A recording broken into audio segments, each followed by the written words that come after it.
এখন আরো বিস্তারিত জানতে আমাদের সাথে বৈরুত থেকে সরাসরি যোগ দিচ্ছেন এশিয়া ওয়ান লেবানন প্রতিনিধি মালেক জাদাহা। তো মালেক, দক্ষিণ লেবাননে ইসরায়েলের চালানো সাম্প্রতিক হামলা এবং এতে হতাহতের সংখ্যা ও ক্ষয়ক্ষতির পরিমাণ সম্পর্কে আমাদের কিছু বলুন। দাদু, হ্যাঁ, আমি প্রথমেই বলতে পারি যে আপনি যখন কথা বলছেন ঠিক তখনই ইসরায়েলি বিমান হামলা দক্ষিণের বেশ কয়েকটি গ্রামকে লক্ষ্য করে প্রচণ্ড আক্রমণ চালাচ্ছে।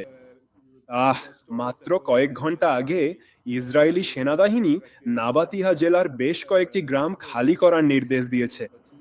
আহ আর গতকাল ইসরায়েলি সেনাবাহিনীর যুদ্ধ বিমানগুলো 40টি গ্রামকে লক্ষ্য করে হামলা চালিয়েছে। ড্রোনগুলো প্রায় 9টি লক্ষ্যবস্তুতে আঘাত হেনেছে এবং কামানের গোলাবর্ষণও আরও বেশ কিছু গ্রামকে লক্ষ্য করে চালানো হয়েছে। হতাহতের কথা বলতে গেলে আজকের হামলার কোনো নির্দিষ্ট সংখ্যা এখনো আমাদের কাছে নেই। আহ গত রাতেই ইসরায়েলি সেনাবাহিনী মাঝরাতে একটি মসজিদেও হামলা চালিয়েছে, যাতে 3 জন নিহত হয়েছে। আর স্বাস্থ্য মন্ত্রণালয় আগামী কয়েক ঘন্টার মধ্যে একটি হালনাগাদ তথ্য দেবে বলে আশা করা হচ্ছে।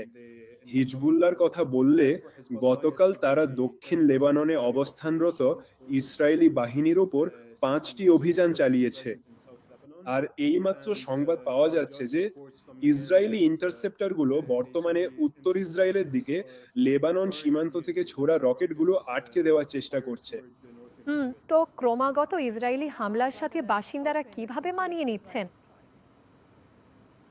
এখানকার বাসিন্দারা বর্তমানে চরম আতঙ্ক ও উৎকণ্ঠার মধ্যে দিন কাটাচ্ছেন, এবং অনেক মানুষ যারা দক্ষিণে ফিরে গেছেন কারণ তাদের নিরাপদ আশ্রয়ের জন্য যাওয়ার মতো আর কোনো বিকল্প জায়গা অবশিষ্ট নেই, অথবা যারা সেখানে ফিরতে বাধ্য হয়েছেন। আর গত 4 দিনে সেখানে অত্যন্ত ভয়াবহ এবং প্রচুর পরিমাণে বাস্তুচ্যুতির ঘটনা ঘটছে। এমনকি আজ এলাকা খালি করার কঠোর নির্দেশের পর আমরা রাস্তায় দেখেছি যে অনেক মানুষ তাদের অবস্থান করা শহরগুলো ছেড়ে অনিশ্চয়তার দিকে চলে গেছে। আর এই পরিস্থিতির জন্য বাসিন্দারা চরম মাশুল দিচ্ছে। বিশেষ করে অসহায় সাধারণ মানুষই এই যুদ্ধের সবচেয়ে বড় এবং ভয়াবহ মাশুল দিতে বাধ্য হচ্ছে। তো লেবাননের কর্তৃপক্ষ এই ঘটনাগুলোতে কি প্রতিক্রিয়া জানিয়েছে? হ্যাঁ, তো লেবাননের কর্তৃপক্ষ প্রথমত মাঝে মাঝে বিভিন্ন আনুষ্ঠানিক বিবৃতি প্রদান করছে, যেখানে তারা এই হামলার তীব্র ভাষায় নিন্দা ও প্রতিবাদ জানাচ্ছে। বিশেষ করে সাংবাদিক বা সিভিল ডিফেন্স সদস্য অথবা লেবাননের সেনাবাহিনীর ওপর হামলার ঘটনায়। তবে এই নিন্দার কিছুটা স্পষ্ট ঘাটকেও লক্ষ্য করা যাচ্ছে, বিশেষ করে যখন প্রতিদিন দেশের বিভিন্ন প্রান্তে ডজন ডজন সাধারণ মানুষ মারা যাচ্ছে। অনেকেই বলছেন যে কর্তৃপক্ষের এই ইসরায়েলি হামলার নিন্দা জানাতে আরো বেশি কিছু করা উচিত।